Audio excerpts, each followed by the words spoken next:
Greetings and welcome to our very first podcast, What's Happening Around the Warrior Way.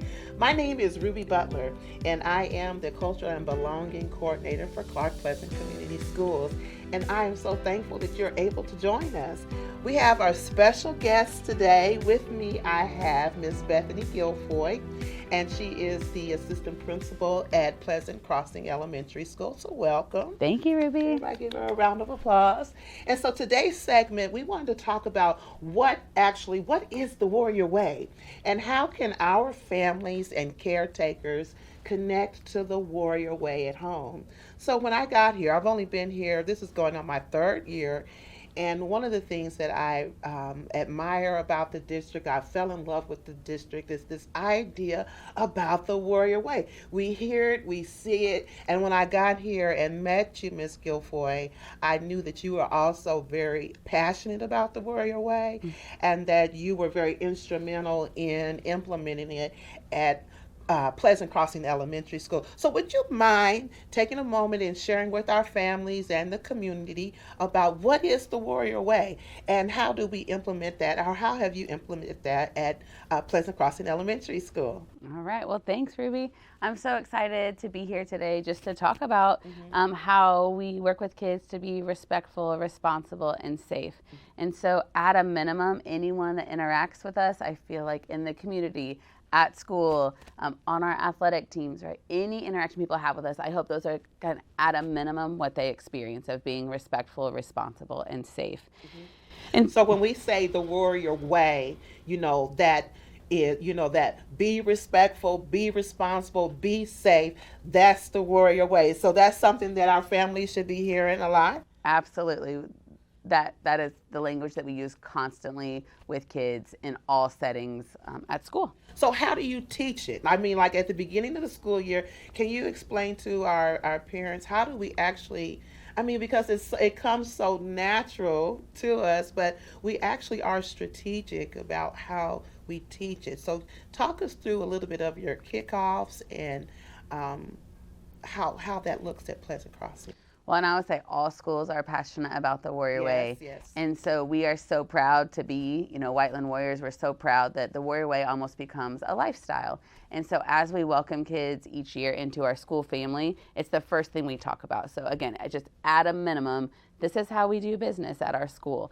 And so we're respectful, responsible, and safe. And so we start talking about all those settings. And we have little guides. They're just, and you probably see them up in the schools of, these are the staff expectations for the Warrior Way in the bathroom. These are the student expectations for the Warrior Way in the bathroom. And so staff and students just practice and model, and we give kids tons of opportunities to learn what that looks like, because respect looks different, in the cafeteria, in the classroom, in the bathroom, all of the different settings. We teach them what these things look like in those moments, and then we just give them lots of opportunities to practice and model for them all of the things that we expect. But we practice a lot here at the beginning of the year to reinforce what we want to see, how kids get our attention, and how we provide this positive school experience. Wow, the word that you said that stood out and just now is the word expectation. So when we're thinking about the Warrior Way, be respectful, excuse me, be safe, be responsible. Those are the expectations.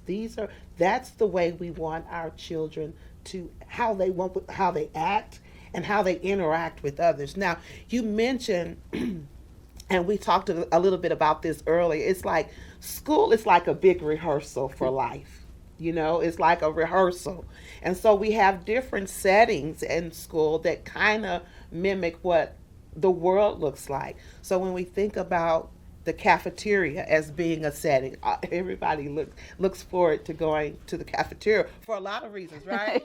Absolutely. For food and interaction. So share with our families and caregivers and our community members and we want to be explicit, what are the expectations in the cafeteria? Well, especially at our level, sometimes students have never eaten with a large group of people. Even in a restaurant, it's not all people that are their age or little like them. And so it's from the moment they walk into the cafeteria, we talk about just having that line or setting down safely at the table, depending on how the grade level procedure works. But they have to be respectful, be responsible, and be safe right from the moment they walk in that cafeteria. Yes. So they have to be respectful by lining up and, hands are down by your side. They have to be responsible to learn that 6-digit ID number that they have to key in. And, nowadays students learn those so quickly with all the passwords we have. We tell families all the time, just set that as the passwords on your phone, on your devices at home. They learn it in hours, That's right? a good That idea. they know that 6-digit ID when we do those type of settings, because that's just what is relevant to them Yes. and most meaningful. They know how to take what they need to know, apply it, and then they can use it, right? It never changes while they're with us, so they're going to use it their whole career. But then we ask them to be respectful of the food service team, right? It needs to be quiet in there. They need to hear the choices kids are making. We need to be respectful of the food that's been prepared for us, Yes. that you choose the appropriate option first. Sometimes if you accidentally touch broccoli and you really don't want it, you still have to take it anyways, Right. just like you would in a restaurant, or just like you would maybe even at a family kitchen where someone's prepared something, you took a little bit, maybe you didn't want it, and you can't put it back in there. So just teaching kids some of those skills that they'll use as they grow in their experiences outside of school. They'll have the foundational skills they need to then apply it when they're in a different setting away from us. That's so important because sometimes we just think about, math, reading, writing, but there's so much learning that takes place in the school. And I love the way you said being respectful for the people that are serving you. There's so many people that make up our community Absolutely. in the school. So, and go ahead and share with our families also, even about volume. How are they? There's a special way that kids know about volume. Can you share about that? Yeah, we have a little voice level system that we use in Clark Pleasant at all of our schools. And so they'll know, a level 0 is sometimes when teachers are talking. Sometimes a level 1 would mean you're quietly talking to a partner. Level 2, level 3, those can all kind of grow with volume. And so then we have our last level, that's the huge outdoor voice that when we're outside at recess, there's allowed to be a lot more volume. It's a lot bigger space. And so we're constantly reinforcing. You would hear teachers using that phrase of, we're going to be at a level 1, maybe in the lunch line, or when you sit down, try to keep it at a level 1, because there's just a lot of kids in there eating. And so making sure that everyone can value the conversation that they're having as well in those moments, because kids look forward to that That's social right. time. Not only are they usually hungry, That's right. but then that social time of building those relationships with That's their right. peers. I mean, I've been in restaurants myself, and I'm like, sometimes I want to say level 1. Yeah. So let's go to another area in the school so that our families can see how the warrior way adjusts to where you're at. Remember, be respectful, be responsible, be safe. What does that look like in the hallway or going to the restroom? How does it shift? What would be respectful, be responsible, and safe look like? So definitely in the restroom, it's all about kind of respecting that privacy for everyone.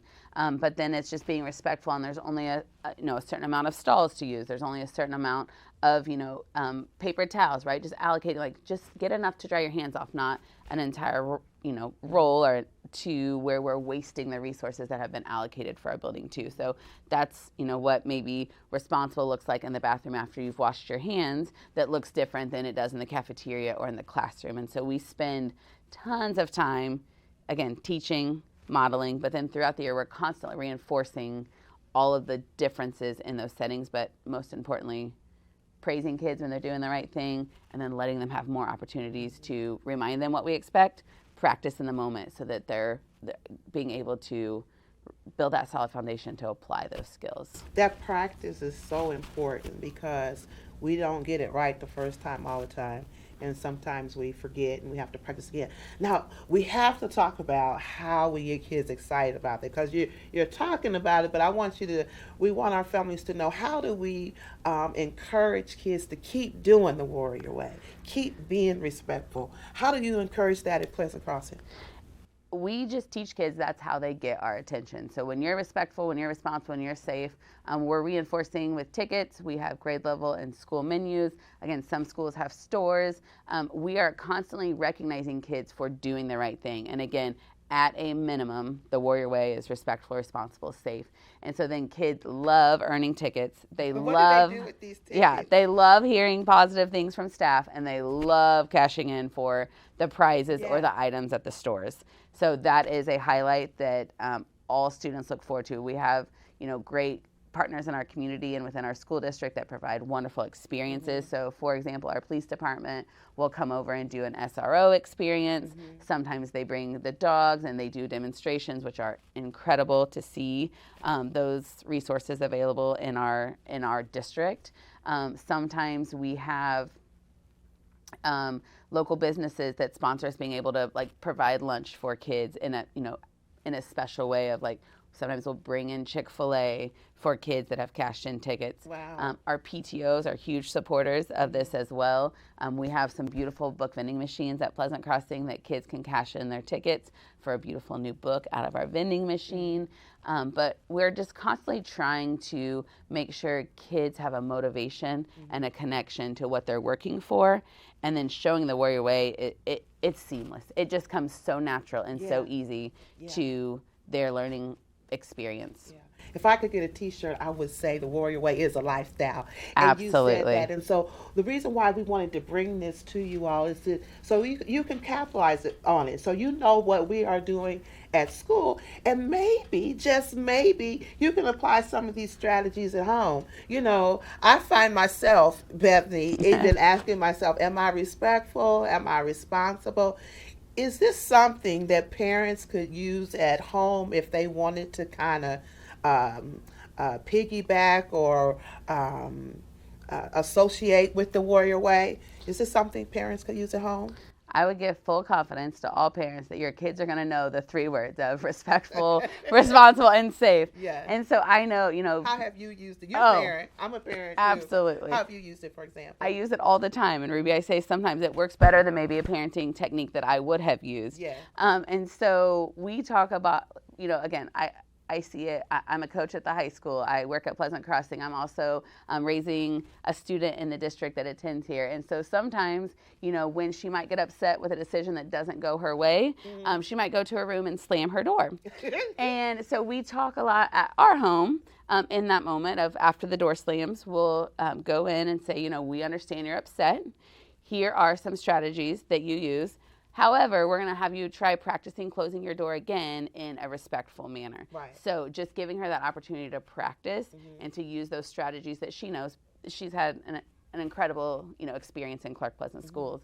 And so, but lots of strategies have been taught and modeled and practiced. And so she knows how to do it the right way. And again, I know all of our kids have had a very similar experience. And so just reminding her of, you know what, that's not respectful. Can you say that to me again? Or, picking up your shoes at home is very responsible, just like you take your supplies with you to class at school. That's responsible. And so constantly we're using those 3 things, and because of all of the practice that she's had in our schools, it works almost better than me just saying are you kidding me? Shoes are out again, right? Of just, can you be responsible and go put your shoes in your closet? She responds in a much healthier and better way than if I would just kind of use my mom voice and be like, get these shoes out of my kitchen or something like that. So I'm just thinking about all the different scenarios that our students encounter, or even you at home, you see your students what do you want your student to do when they get home? When they get off the bus? How do you want them to be respectful, responsible, and safe?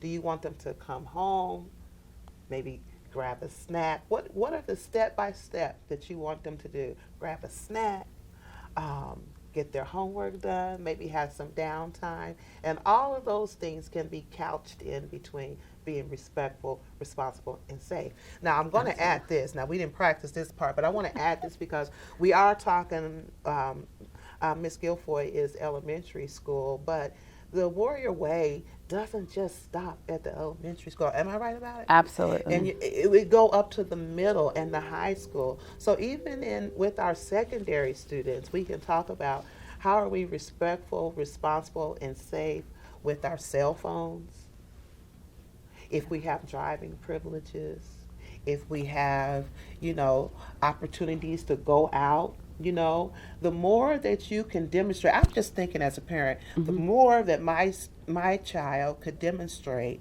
that they were respectful, responsible, and safe, I would be more willing to Absolutely. give them some leeway and incentivize them, you know, with some of the things that they would want to do. Does that make sense? Absolutely. Lots of privileges. And again, that's why I think it almost becomes a lifestyle Yeah. that no matter where we're at, the interactions people have with us when they know we're from Whiteland or representing Whiteland, that at a minimum, it's respectful, responsible, and safe in everything we do, our words, our actions, our behavior.